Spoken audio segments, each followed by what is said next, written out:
মালয়েশিয়ার সাবেক প্রধানমন্ত্রী মাহাথির মোহাম্মদের বিরুদ্ধে আনা দুর্নীতির অভিযোগ অস্বীকার করে তিনি বলেন, আমার বিরুদ্ধে অর্থ আত্মসাতের প্রমাণ থাকলে তা আদালতে পেশ করুন।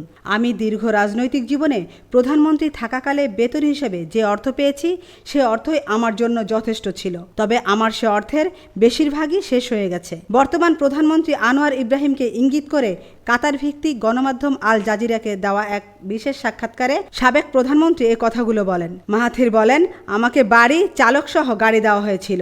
সরকার থেকে আমার বিদ্যুৎ, পানির বিল দেওয়া হতো। আমাকে কোনো কিছুর জন্য অর্থ খরচ করতে হতো না, এমনকি উড়োজাহাজ ভাড়াও দিতে হতো না। প্রধানমন্ত্রী হিসেবে সরকার থেকে সব ধরনের সুবিধা পেতাম 29 বছরের বেশি সময় ধরে, তাই আমি বেতনের অর্থ সঞ্চয় করতে পেরেছি। তবে তার বিরুদ্ধে দুর্নীতির অভিযোগ তোলায় 3,20,00,000 মার্কিন ডলার ক্ষতিপূরণ দাবিতে মানহানির মামলা করবেন বলে জানিয়েছেন মাহাথির মোহাম্মদ। আমেনা ইসলাম, আজকের সংবাদ।